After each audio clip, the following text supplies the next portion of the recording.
Hello everyone, and welcome back to your daily government and financial news update. In today's video, we'll be discussing today's very important inflation data report and what that could mean for all of us moving forward.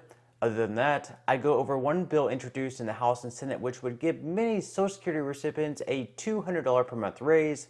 I also discuss why one Senate hopeful is actually saying we should privatize Social Security, the attacks he's getting for that comment, and why he's now backtracking on those statements. And finally, we discuss updates in the stock market and Bitcoin.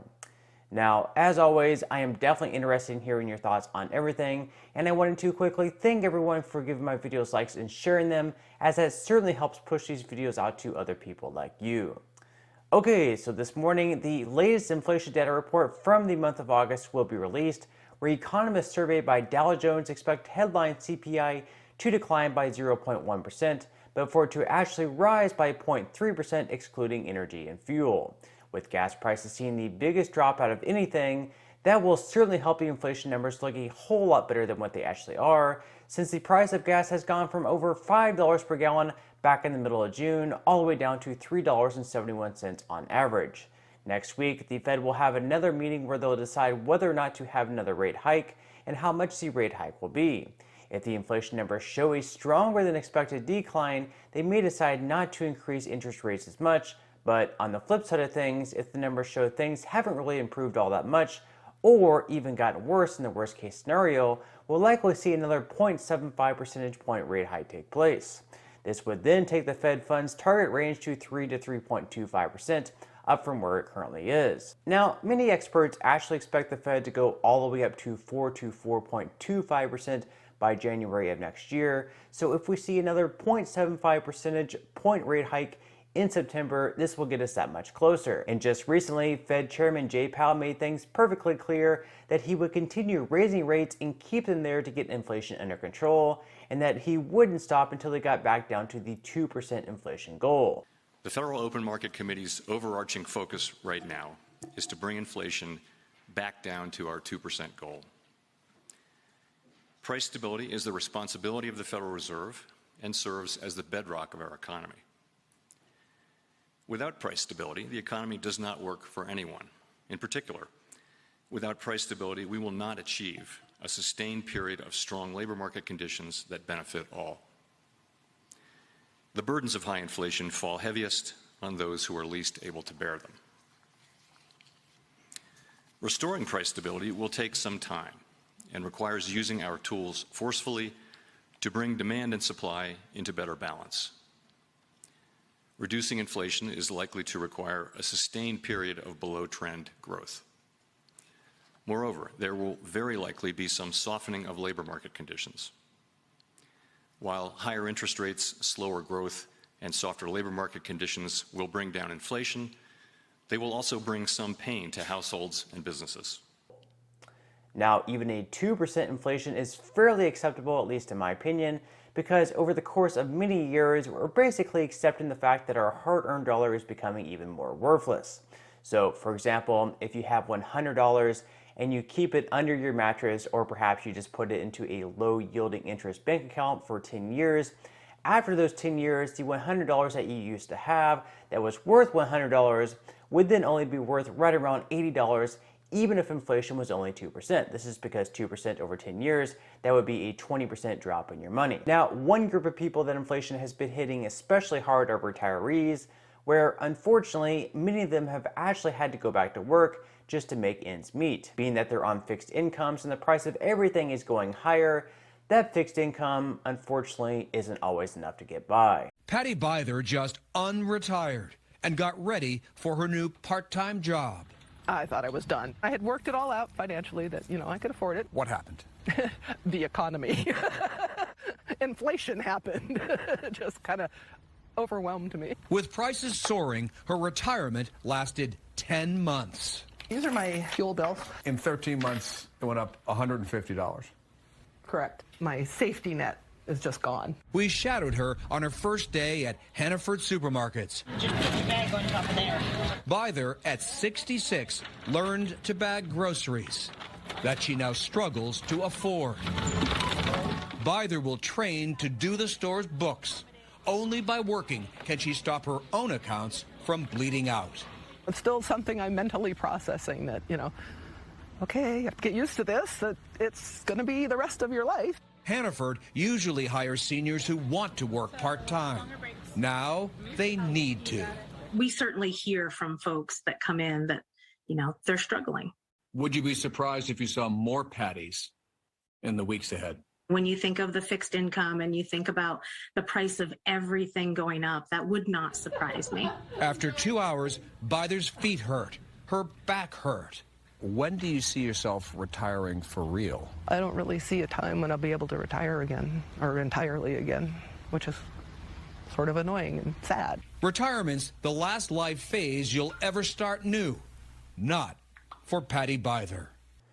So with retirees and other Social Security beneficiaries like Patty being forced into the prospects of returning to work after being in the workforce their entire lives for this money, lawmakers have been scrambling to come up with some different solutions. One of these solutions is the Social Security Expansion Act, which has been introduced in both the House and the Senate in Congress, along with having 200 co-sponsors at this point in time. Now, in this bill, most Social Security recipients would receive an extra $200 per month and alter the way the cost of living adjustment is calculated. Now, although $200 extra per month would certainly be helpful, it's really hard to imagine that even that would be enough to help those like Patty get by.